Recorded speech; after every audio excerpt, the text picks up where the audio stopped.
Our story begins with our protagonist Zhuang Wu learning to code and design on his own. He didn't have a team and single-handedly designed a game. Tiredly, he leaned back in his chair, assuring himself that in 2 more months he would be done, and his efforts would undoubtedly bring him fortune. Suddenly, his phone rang. It was Ma Chun-chun.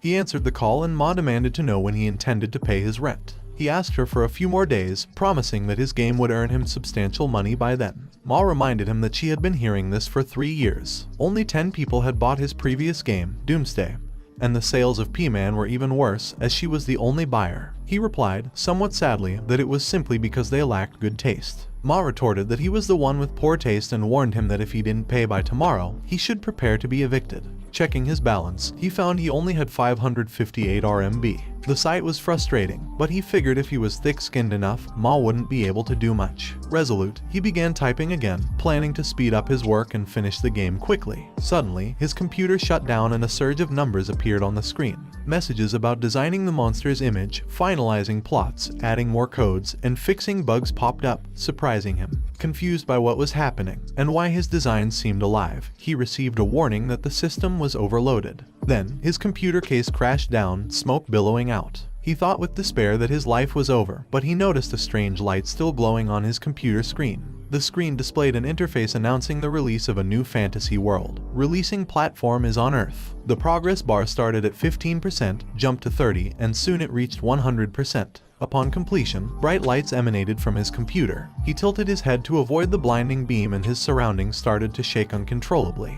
Realizing it was an earthquake, he rushed to the door, flung it open, and dashed out of the building. Once outside, he was stunned to see trees erupting from the ground, crawling up the buildings. He wondered if he was dreaming because the trees looked strangely familiar. The crowd around him was panicking, trying to make sense of what was happening. Someone pointed to the sky, exclaiming about an unidentified flying monster colliding with a helicopter. The collision caused the helicopter to explode and both it and the monster plummeted to the ground. As people shouted and fled from the falling debris, a little girl was pushed over and fell to the ground. As she opened her eyes, she saw the monster hissing at her. He was stunned to see it because it was the monster he had designed. Its name was a hippogriff, with an eagle's upper body, a horse's hindquarters, and feathers as hard as steel. Its danger level was sea level, and its special ability was the ripple scream. The hippogriff stood up and screamed angrily at the people. He ran toward it, knowing it was a bad situation. The hippogriff opened its mouth while looking at a little girl. She closed her eyes in fear. Fortunately, our protagonist grabbed her in time and dragged her away while the hippogriff started to use its ripple scream.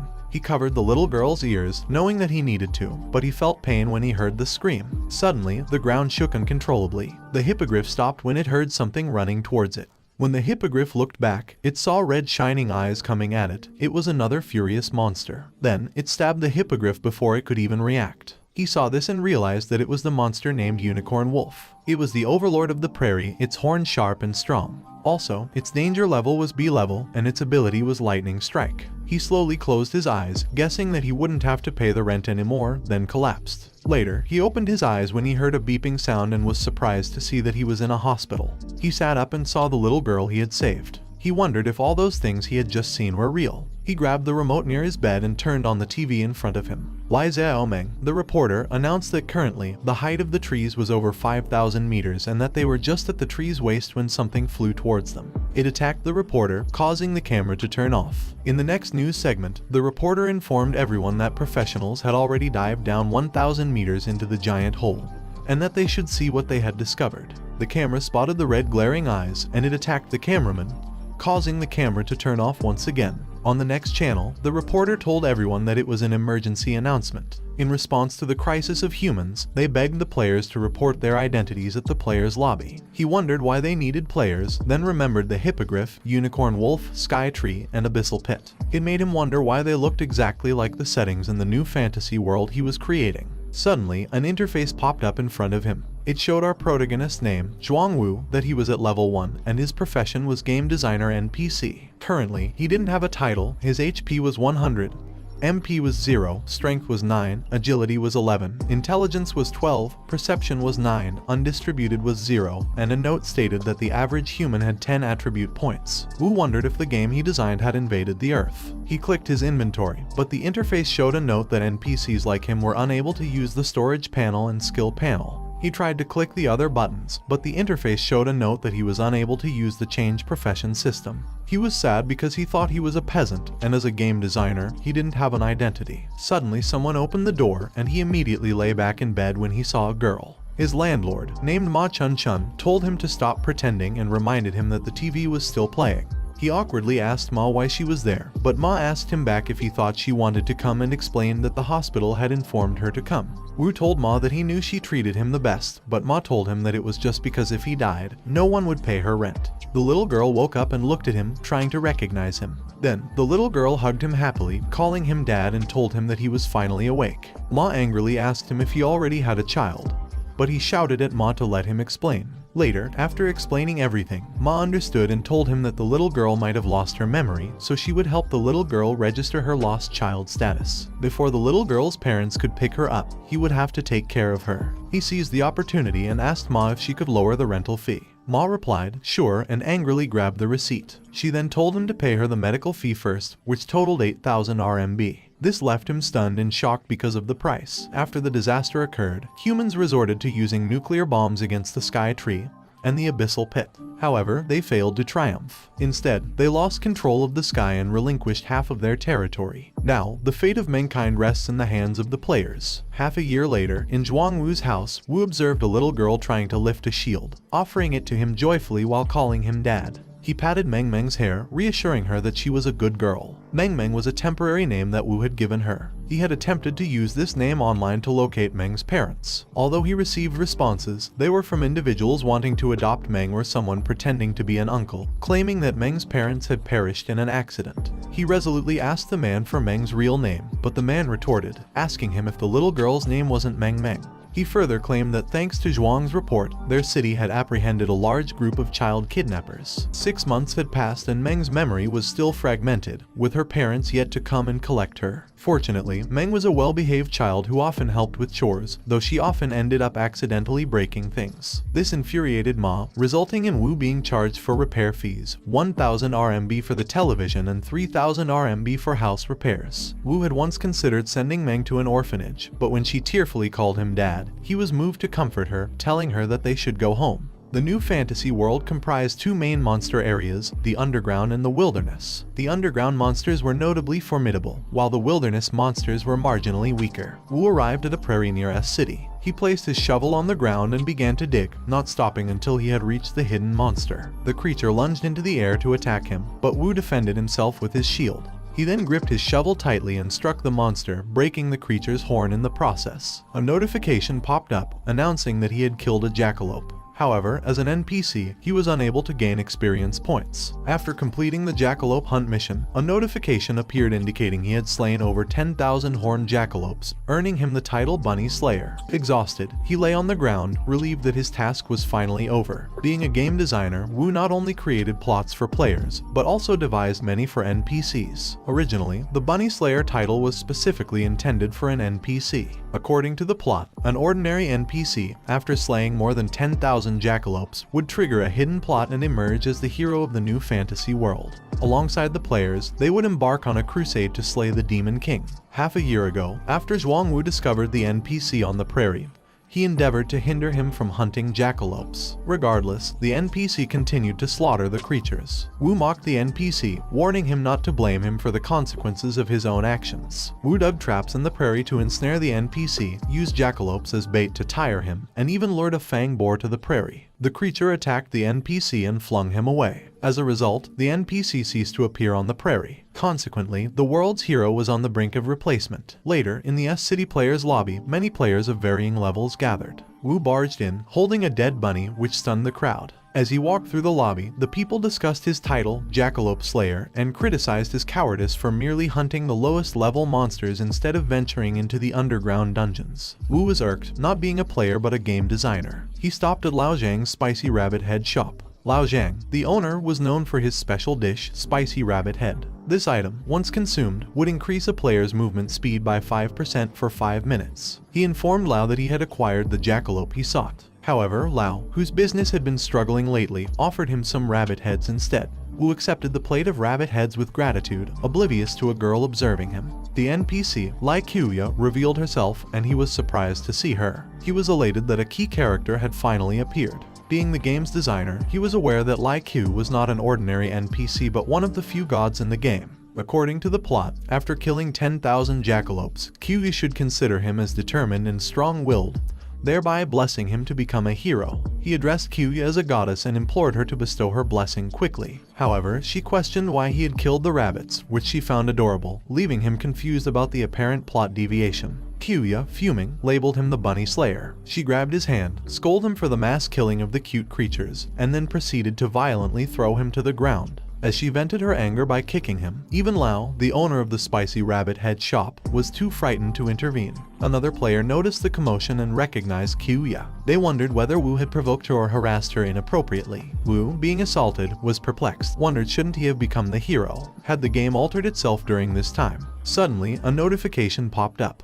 It revealed that, due to his massacre of jackalopes, he was cursed by the goddess Lai Qiuya. As a result of the curse, he was now ostracized by the world, stripped of his human identity, and transformed into a demon. The interface opened his character panel, showing his new race as demon. His current HP was 35 out of 200, MP was 100 out of 100, Strength was 13, Agility was 15, Stamina was 14, Intelligence was 12, Accuracy was 13, and he had 0 undistributed points. Wu was astounded but not entirely displeased, as the initial attributes for a demon were higher than those of a hero. He thought the ordeal might have been worth it. With tears in his eyes, Wu professed his love to Qiuya, but she dismissed him as freaking trash. He looked up and spotted something he was not supposed to say, prompting Qiuya to kick him hard, reducing his health to 30. Later, after recomposing himself, Wu realized that becoming a player unlocked previously inaccessible functions. He was pleased as it provided more convenience and spared him the burden of carrying many items during hunts. He opened the skill list and saw Demon Imitation at level 1. This skill frightened weaker demons into immobility. It had a cooldown of 60 minutes and required 20 MP. The other skill, Demon Transformation at level 1, enabled him to assume a demon form, significantly boosting all attribute points. Its duration was 30 seconds, the cooldown was 24 hours, and it required 80 MP. His new race had talents that provided extremely high agility and defense,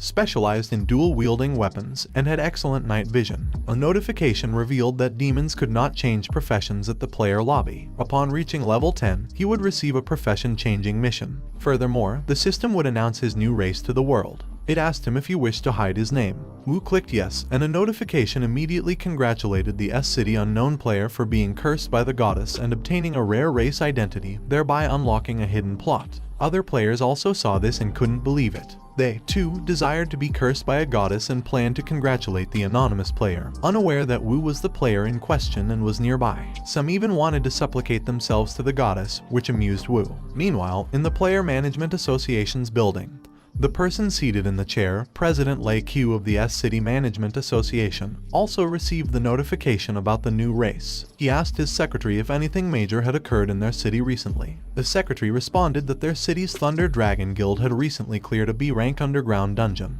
Lai Bingyun, the secretary, assured Lei that her reliable sources confirmed the guild hadn't interacted with any goddess, and the Cloud Soar Guild and Blue Goat Guild hadn't recently attacked any dungeons. Lei inquired about any unusual events in the player lobby, and Bingyun mentioned a player known for hunting jackalopes had angered an NPC and suffered a severe beating. When Lei asked if it involved a kid named Zhuang Wu, Bingyun was surprised, asking if Lei was also keeping an eye on Wu. Lei explained that he happened to know Wu's father, then directed Bingyun to locate Wu when she had time. As Wu was known to be scared of dungeons, Lei suggested that she recruit him into their backup team. Bingyun affirmed that she understood. Later, in the prairie, he held 2 shovels while eyeing a jackalope burrowed in the ground. Suddenly, it sprang from its hole and charged at him. As it neared, he skillfully swung his shovel down, thumping it onto the ground. A notification popped up, indicating he'd slain the jackalope, awarding him 10 experience points. Now at level 1 with 10 out of 100 experience, he felt a wave of satisfaction at finally gaining experience. In past encounters with jackalope hordes, his only choice had been to flee. This time, however, he was eager to face them head-on.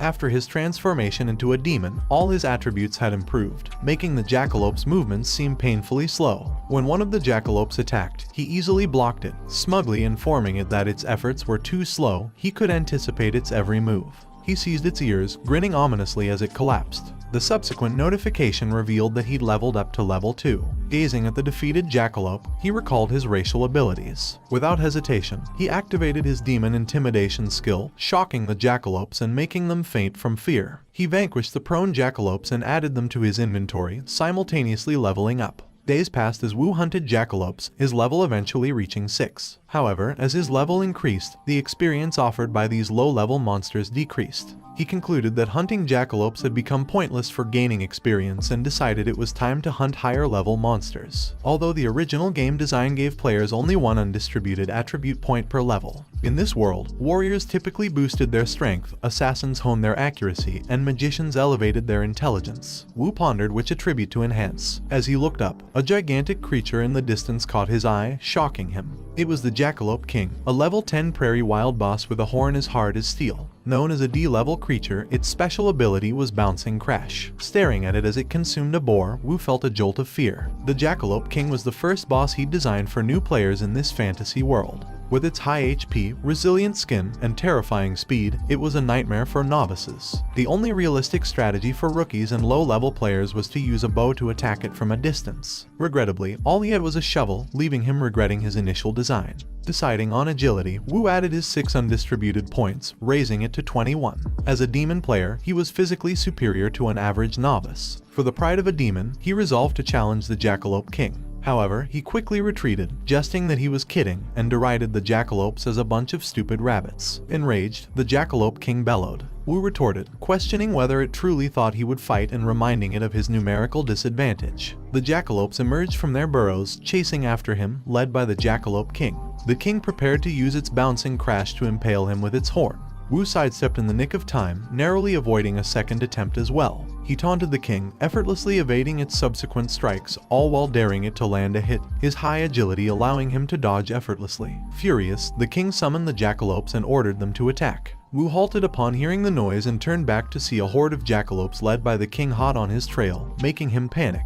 In a stuttering voice, he alerted others that the wild boss, the Jackalope King, had appeared and advised them to retreat swiftly. However, instead of fleeing, the other players seemed thrilled at the opportunity to secure rare loot dropped by the king. They assured Wu that they'd join him, but rather than aiding him, they were also pursued by the Jackalope pack. The players cursed Wu, but he merely grinned, excusing himself to prepare a meal for his child. He bid them farewell, leaving them baffled by his impressive speed and swearing vengeance on him for their current predicament. A few hours later, within Ma's building, he opened his apartment door and was welcomed by a cute Meng. She rushed to hug her father excitedly. He asked her what she did at home today and Meng replied that the landlady had given her a picture book. After Zhuang Wu adopted Meng, landlady Ma Chun often visited, helping to take care of Meng. Ma also warned him sternly not to behave improperly towards Meng. As they greeted each other cheerfully, their stomachs growled with hunger. He assured Meng that he would prepare dinner. Since becoming a father, he had learned to prepare all sorts of fried rice dishes, such as egg and dried radish fried rice, ham fried rice, tomato fried rice, and more. However, when he opened the cabinet, it was bare. He checked the refrigerator and found it was empty too, leading him to realize they had run out of food. Meng saw her father's disheartened look and tugged at Wu's shirt. She cheerfully told him that she wasn't hungry. Observing her, he was reminded that Meng's diet for the past half-year had been nothing but mustard with rice, white sugar with porridge, and a single loaf of bread shared between the two of them. He apologized to Meng with a heavy heart, realizing she hadn't lived a good life since he adopted her. He asked if she wanted to eat fried chicken, to which Meng excitedly replied that she did. However, her excitement faded as she remembered something and told Wu that she didn't want it after all. When Wu asked why, she explained that if they spent too much money, he wouldn't be able to pay the rent. Wu acknowledged that he still owed Ma 3 months' rent, maintenance, and medical fees, but reassured Meng that they could afford a lavish feast today, even though his balance was a mere 121 RMB. He assured Meng that from that day forward, they would bid farewell to poverty. He then ordered a set of chicken that cost 120 RMB. He knew that in the post-disaster world, the player had become everyone's idol and many people admired them. These individuals either had a strong physique or unexplainable healing abilities, but most importantly, they were all wealthy, and as long as they possessed the player identity, they could enter dungeons. He also knew that unlike wild monsters, underground monsters dropped monster crystals. One E-level monster crystal could be exchanged for 500 RMB, a D-level crystal for 1000 RMB, and a C-level monster crystal for 2000 RMB. This made him believe that becoming a player could also make him rich. Soon, someone knocked on their door to deliver their Silver Arch family meal set. Wu and Meng ate it with fervor, tears streaming down their faces. As night fell, he tucked his sleeping Meng into bed, carefully pulling a blanket over her. He heard her mumble happily in her sleep about how lovely the French fries were. Subsequently, he returned to his computer desk and checked the chat forum. He saw news that at 4 p.m. that afternoon, the Jackalope King had appeared in the city's suburbs, causing a rabbit horde. 4 players were attacked by the swarm of rabbits and hospitalized. Fortunately, they were rescued in time and their lives were no longer in danger. He was relieved that the players with him hadn't perished. If they had, he would have been plagued by guilt. The top and trending posts on the forum were all written by him. After the disaster, Wu had been doing his best to assist others in this way. To the players, Wu was akin to a god. However, there were occasional accidents, like the incident where 50 people entered the dungeon and only 2 survived. According to one survivor, the team leader had over-relied on the dungeon guide and had failed to adapt. Players asked if the God's Guide was truly helpful, but he knew that it was his worst guiding failure ever. This failure had led to the creation of multi-level dungeons and a new boss. He understood that it was all due to the system's updates and additional content in the game. In their harsh world, even if they succeeded 99 times, a single mistake could mean the end for them. After that incident, Wu gradually stopped uploading guides. The following day, he arrived at the prairie on the outskirts of S City. Aware of his current financial difficulties, he knew he needed to find a way to generate income. He loudly declared that he could forego a meal, but he couldn't bear to see Meng do the same. Surveying the boars nearby, he realized he was currently at level 6 and needed to reach level 10 by that morning. Therefore, he resolved to undertake the profession-changing mission. Venture into the underground dungeon and gather monster crystals. He also understood that those fang boars were extremely aggressive and moved in packs. They didn't drop any crystals, making hunting them a futile endeavor, and this was why few players showed interest in them. However, unbeknownst to others, he had secretly included additional rewards in the game during its creation. Normally, hunting the same monster repeatedly would yield diminishing experience points, but after defeating 100 fang boars, a player's experience would double. With his trusty shovel, he struck a level 3 fang boar cub, understanding that reaching level 10 swiftly depended on his current hunt. A notification popped up, informing him that he had successfully killed a fang boar cub, earning him 10 experience points. Energized, he continued his hunting spree. He felt a sense of pride looking at the felled boars but was taken aback when he noticed a group of massive, angry boars behind him. He fled, apologizing to the boars in hot pursuit. But they persisted. A notification indicated that his demon imitation skill had been reset. Halting his flight, he slowly turned around, addressing the boars, indicating that it was now his turn to retaliate. Activating his demon imitation skill, he leaped towards the boars, causing them to collapse in fear. He methodically finished them off with his shovel, earning 50 experience points for each boar, helping him reach level 10 with ease and triggering the profession-changing mission. Upon accessing the game's interface, he was relieved to see that he had finally achieved level 10. Although it had taken him half an hour longer than expected, he still had ample time. His demon race profession-changing mission was to clear the Demon Wolf dungeon located on the northern side of the Sky Tree within 60 minutes. The Demon Wolf dungeon was an E-level underground dungeon, suitable for teams of 5 players who had already changed professions and had levels ranging from 10 to 20. In this new fantasy world, there were 2 types of dungeons, underground dungeons and fixed underground dungeons. Fixed underground dungeons had set locations and physical gates. The monsters within these dungeons could not escape, and once players cleared these dungeons, they would reopen. On the other hand, random underground dungeons were spatial cracks that could randomly appear in the wilderness or the city. If left uncleared for too long, the monsters could exit these dungeons and invade the earth. Moreover, these dungeons would vanish once players had cleared them.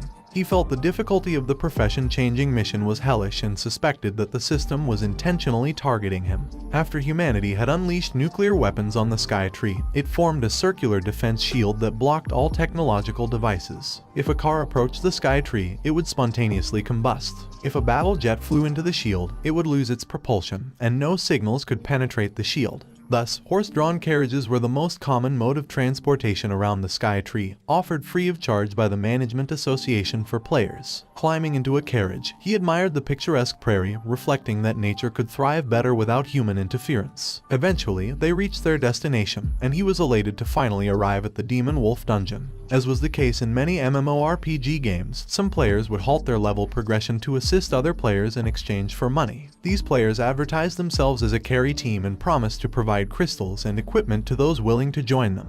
Understanding the need to clear his mission within an hour, he contemplated enlisting some players to aid him. One player informed him they had a slot available and asked if he wished to join. When he inquired about the cost, the player responded that it was 20,000 RMB per journey, with a promotional offer of 6 rides for the price of 5. The price stunned him, and he declined. He then noticed the group he had previously seen. Their levels seemed to have increased, and they were equipped with superior gear. Suddenly, Chen Xin, level 19, approached him, causing him to panic and hastily open his inventory. He knew he had to prevent them from recognizing him. Chen Xin mentioned that their team consisted of 4 players and needed one more. He then asked if he would like to join them. He looked up, donning a mask, which prompted Chen Xin to ask why he was wearing it. He explained that he was a miner, a profession dedicated to mining monster crystals within dungeons, and typically did not engage in battles. Chen Xin reassured him that his profession was not an issue and he could join them. Chen Xin also mentioned that the equipment loot would be divided amongst the 4 original members, but they would distribute the crystals equally with him. Relieved they had not recognized him, he considered that their team's levels and equipment were on par with those of the carry teams. He concluded it was beneficial to ally with them and agreed to Chen Xin's proposition. Together, they opened the dungeon gate, greeted by pitch-black darkness. Since the Sky Tree inhibited all technological devices, they relied on torches for illumination instead of flashlights. Holding their torches, they ventured further into the dungeon, and he activates his demon's eyes. They notice shining crystals embedded in the ground and the walls. Kai Xiaozhang, level 18, was eager to collect the monster crystals, but Chen Xin cautioned him against it. A wolf emerged from the dark, its red eyes glaring at them with hostility. It was a level 12 armored demon wolf. Chen Xin warned his team about the armored demon wolves and instructed them to ready themselves for battle while he drew the wolves' attention. One of the wolves lunged to attack them, but they released an arrow and struck it just as Chen Xin was closing in on it. Subsequently, Chen Xin decapitated it. Another wolf pounced on Chen Xin, but luckily Qi Zhenzai unleashed her magic in time, striking the wolf before it could attack Chen Xin. Chen Xin informed his team that both demon wolves had been dispatched and advised them to restore their energy before moving forward. He then addressed Wu, warning him about the dangers ahead and suggesting that he stay behind to mine.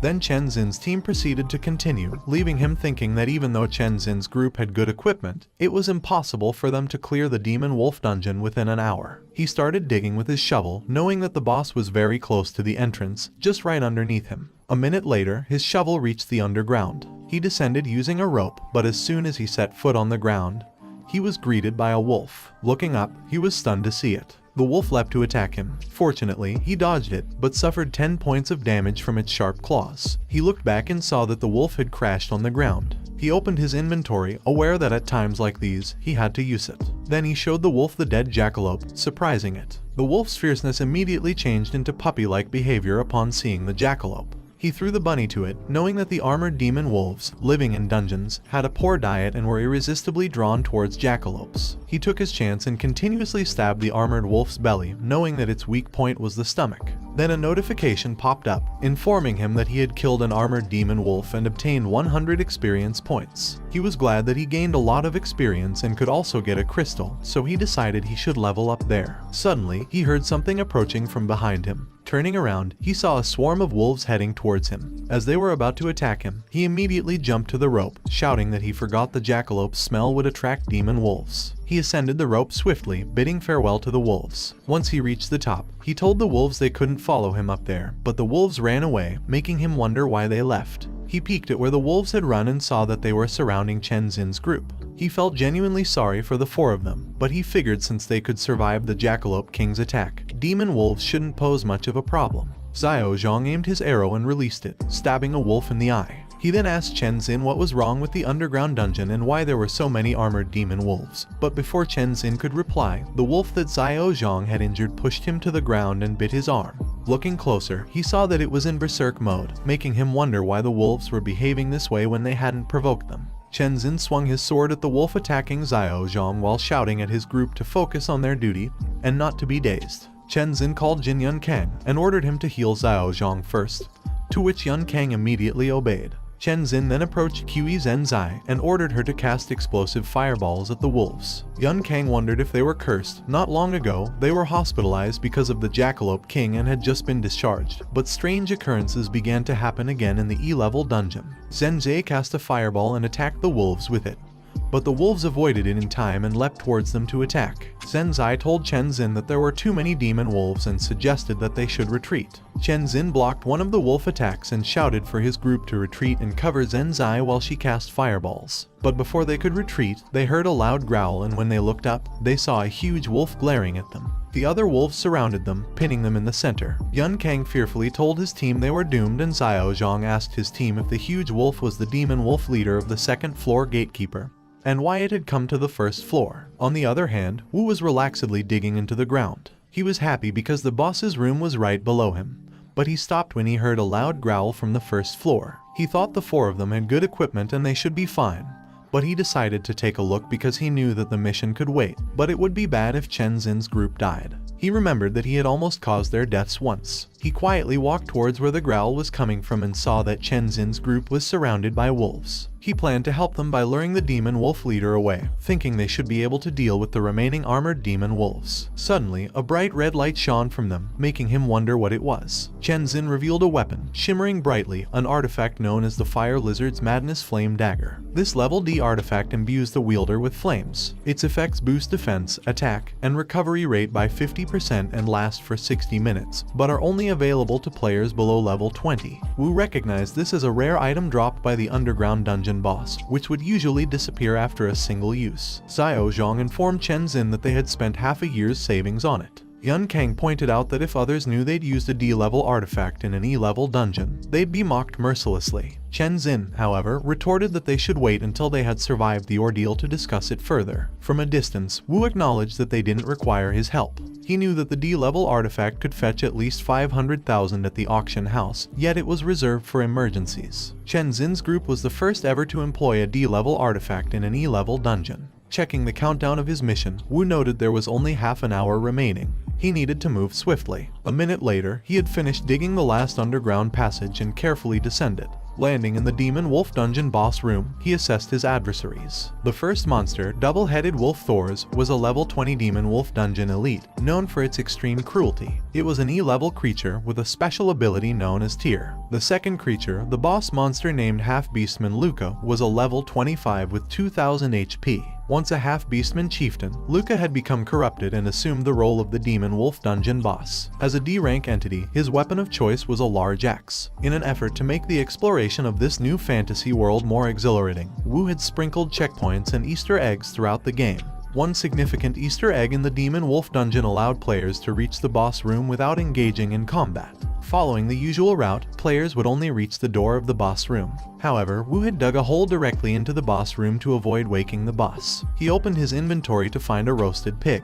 Combining it with sleeping mushrooms, potent sleeping pills, and alcohol, he fashioned a sure sleeping medicine roasted pig. Slowly and deliberately, he approached the slumbering double-headed wolf with the doctored meal. He placed it near the wolf and hastily retreated. Awoken by Wu's movement, the wolf was taken aback by the sight of the roasted pig. One of its heads eagerly bit into the meal, causing the other head to grow angry and bite its counterpart. As the two heads bickered, Wu contemplated whether he should have brought 2 roasted pigs. Silently praying that the noisy dispute wouldn't awaken the boss, he anticipated the imminent onset of the sleeping medicine's effects. After a few tense minutes, the double-headed wolf collapsed, indicating the sure sleeping medicine roasted pig had taken effect. Wu quietly approached Half-Beastman Luca, knowing that despite its less potent physical power compared to the wolf, it maintained control through its D-level large axe and tornado dance skill. The weapon, named Half-Beastman's large axe, had an attack power range of 35 to 50. Its special ability was the tornado dance slash, with a cooldown period of 30 minutes. This artifact, a treasured heirloom of the Beastman tribe, was meant to be owned by the Beastman chieftain. However, after becoming corrupt, Luca had stolen it and removed it from the tribe's domain. The weapon required a usage level of 25. Incredulous that he had set the requirement at level 25, Wu crept towards the axe, mumbling about wanting to punch himself. However, he froze as the boss stirred awake. Swiftly, he stashed the axe in his inventory. The boss prepares its fists, aiming for Wu, who managed to dodge. Still, the debris from the impact damaged him by 20 HP. Wary of the potent attack, Wu realized that a direct hit could have cost him half his HP. As the boss lunged again, Wu dodged and then sprinted away, pleading for a break to apply his buffs. He opened his inventory, consumed Lao Zhang's spicy rabbit head to boost his speed by 5% for 5 minutes, then activated his Bunny Slayer title skill, increasing his berserk strength by 10% for 10 minutes. Brandishing 2 shovels, he turned to face the boss, declaring the chase over. As the angry boss approached, a notification popped up, revealing only 14 minutes remained to complete the mission. Recognizing it was time for action, Wu prepared for the offensive. They were facing each other while the double-headed wolf slept peacefully on the side. The creature lunged a fist to attack him, but he blocked it deftly with the head of his shovel. Gripping his shovel tightly, he slashed at the creature, dealing 15 points of damage. He quickly realized that the damage inflicted had no effect. To defeat the monster, he would need to land 200 hits of the same magnitude. For a team, this task wouldn't be difficult. If there was a warrior who could absorb the boss's strikes and provoke it, the other members could continuously attack. But at that moment, he was alone, and he had no time to provoke the boss. The beast picked up a large stone from the ground and hurled it at him. He couldn't dodge it, the stone was too fast. It hit him, and he suffered 60 points of damage. Leaning against the wall, he was surprised that the boss had a throwing skill. It seemed that the system had modified the beast. This was not the boss he was familiar with.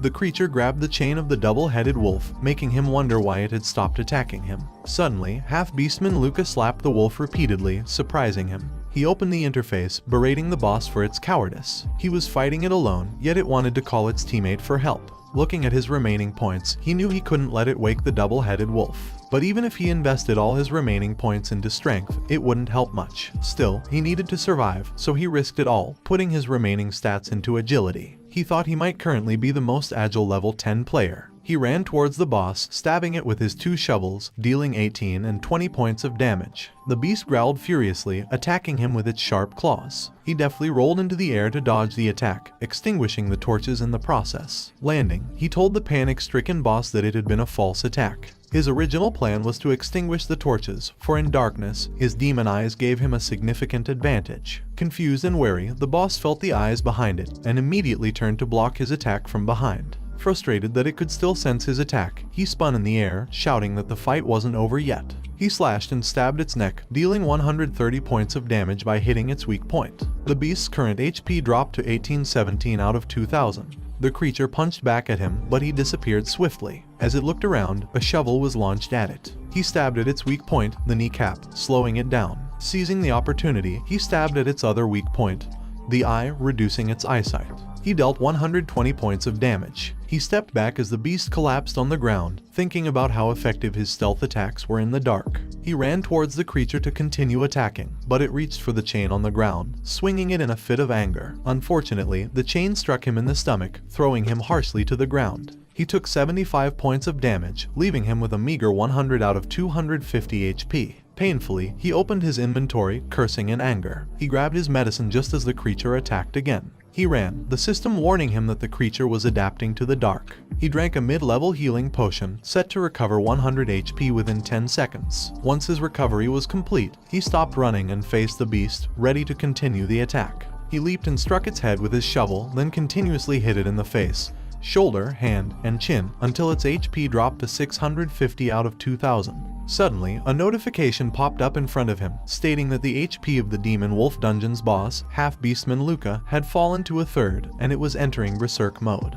A few seconds later, it entered Berserk mode, and a notification popped up, warning him that he was being locked on. Swiftly, it launched its fist in an attempt to punch him. He blocked the blow with his shovel, unable to dodge, but his shovel was shattered, and the fist struck him directly in the stomach. Thrown back, he slammed into the wall hard, suffering 100 points of critical damage. Though badly injured, he understood that one more hit could potentially be fatal. Suddenly, it was on top of him, poised to deliver a killing blow, but he rolled aside in the nick of time. He then stood up and ran, taunting his foe by asserting that he too could enter Berserk mode. Opening the notification, he saw that he only had 4 minutes and 30 seconds to complete the mission, and his Berserk skill would be ready in another 12 seconds. Activating his trump card, he selected his Demon Race transformation skill, as he was gradually enveloped and transformed into a demon form. His stats temporarily increased by 20%.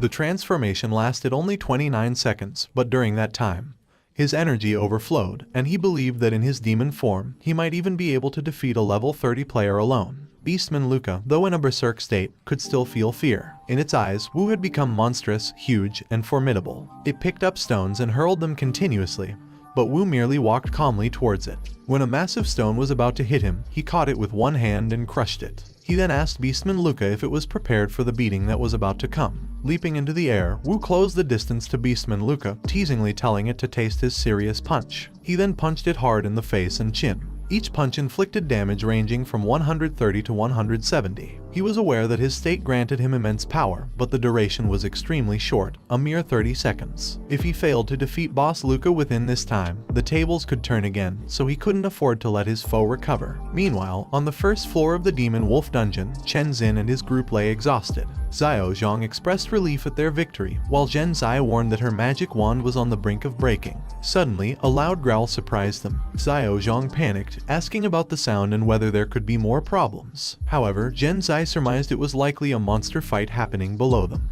Chen Xin instructed his team to rest and stay alert. A minute later, they proceeded to the boss room, but a notification congratulated them for clearing the Demon Wolf dungeon and eliminating the boss, Half-Beastman Luca. A puzzled Xiao Zhang asked his team how they had cleared the dungeon so effortlessly. On the other hand, in the Demon Wolf dungeon's boss room, Wu leveled up 3 times. The notification congratulated him for completing the Demon Profession Change mission. He was exhausted but relieved it was over. He then opened his inventory to check the boss drops, noticing an item called Weird Necklace of Unknown Level, Effect, and Rarity Level, but he inferred it was of high quality. He was pleased to see many magic crystals but was surprised to find a perfect quality blue crystal. He knew the ranks of crystals were divided into 3 sections: normal, pure, and perfect. The D-rank normal blue magic crystal had dim light and poor quality, while the D-rank pure blue magic crystal was brighter and of higher quality. The D-rank perfect blue magic crystal was even brighter, similar to a precious gem. Knowing its high value, he envisioned himself and Meng enjoying a lavish meal. Meng happily told him she loved her dad the most, making him really happy. He sighed at his broken shovels, realizing he needed to find a craftsman to make him a sturdy weapon. He was certain he had become accustomed to using a shovel. Holding the necklace from his inventory, he pondered why he was unable to appraise it and whether the game had added the necklace. Suddenly, he heard footsteps approaching the room where the double-headed wolf was sleeping peacefully. However, it stirred and raised its body, preparing to stand. He knew the game setting well. Once the stone door was pushed open, Thor's, the double-headed wolf, would awaken. Frustratingly, even a surefire sleeping potion wouldn't work on Thor's under these conditions. He muttered under his breath, cursing the designer who set up this system, but realized he needed to make a quick escape before the wolf noticed him. Swiftly, he leapt to a hanging rope, his exit strategy, and decided to let Chen Xin's group handle Thor's as he had already eliminated the boss. Seconds later, the group opened the boss room door, puzzled to find the boss already defeated even though they hadn't yet opened the stone door. Zhen Zai remarked on the mysterious and strange nature of the dungeon, adding to their surprise. Their shock deepened as they discovered the half-beastman, Luca, dead on the ground. Xiao Zhang speculated that the double-headed wolf could have betrayed and killed the boss. Upon hearing this, the wolf, enraged, attacked them. They exclaimed that the dungeon was not only strange but also insane. Eventually, they managed to eliminate Thor's, the double-headed wolf. Xiao Zhang admitted to his team that their venture into the dungeon had yielded a negative profit.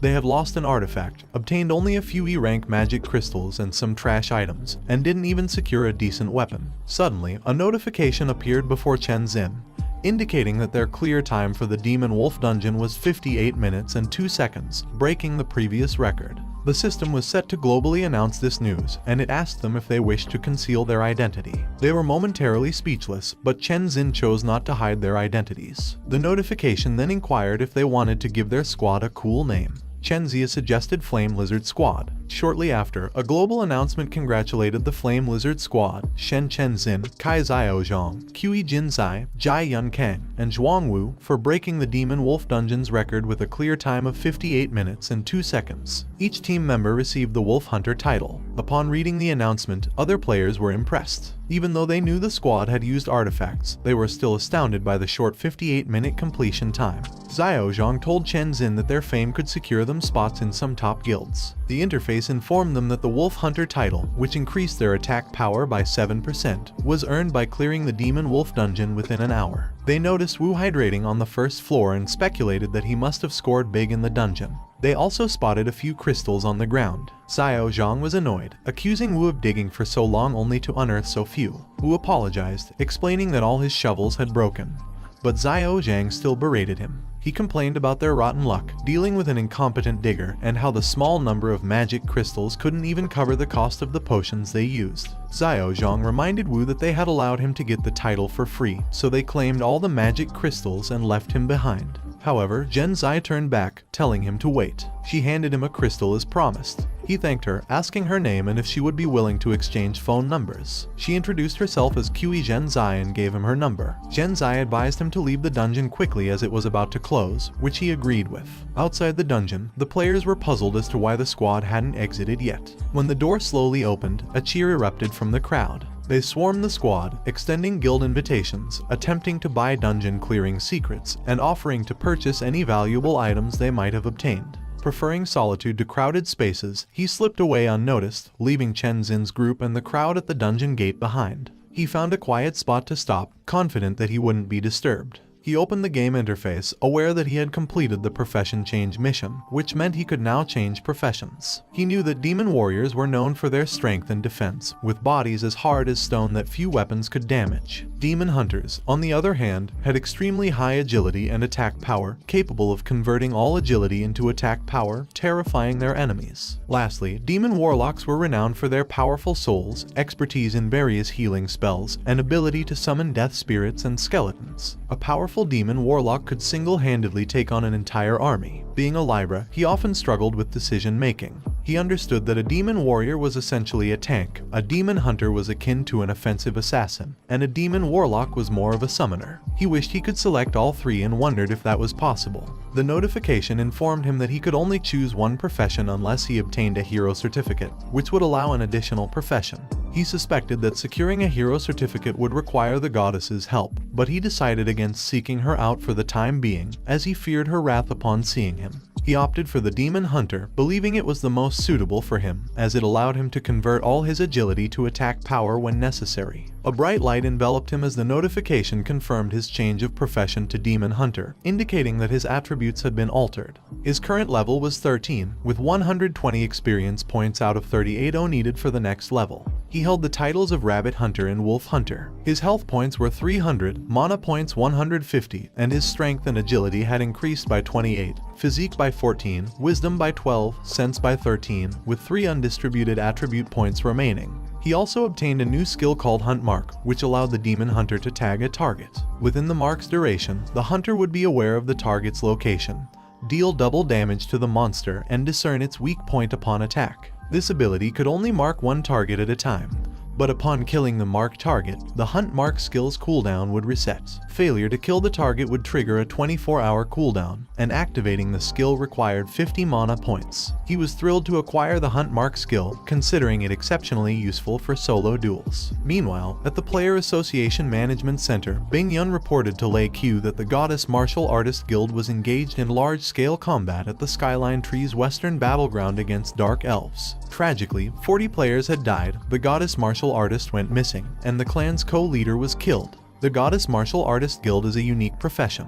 It is a battle-oriented guild under direct military jurisdiction. They typically abstain from dungeon raids, preferring to fight monsters on the front line. When Lei Q inquired about how widespread the knowledge of this incident was, Bing Yun assured him that, to prevent chaos and panic, the information had been contained. Lei Q's concern deepened when Bing Yun informed him that the higher-ups wished for them to dispatch other player guilds to the front line to provide support. Meanwhile, on the outskirts of S City, a man was riding in a carriage passing through the Sky Tree Shield. As they crossed the barrier, his phone began to ring incessantly. Retrieving his phone, he noticed he had regained signal and saw a series of angry messages from Ma. She criticized him for his negligence as a guardian and informed him that Meng was ill and needed to be taken to the hospital. Later, at S City's Central Hospital, Ma was peeling an apple beside a sickly Meng, who was resting on the bed. Wu burst through the door, anxiously asking about Meng's condition. Ma, clutching the fruit knife tightly, admonished him to speak quietly as Meng had just fallen asleep. Ma questioned his whereabouts over the past 2 days, pointing out that he hadn't noticed Meng's high fever. Wu replied that he had been busy trying to earn money. Upon being asked about his success, he excitedly told Ma that he had indeed managed to earn some.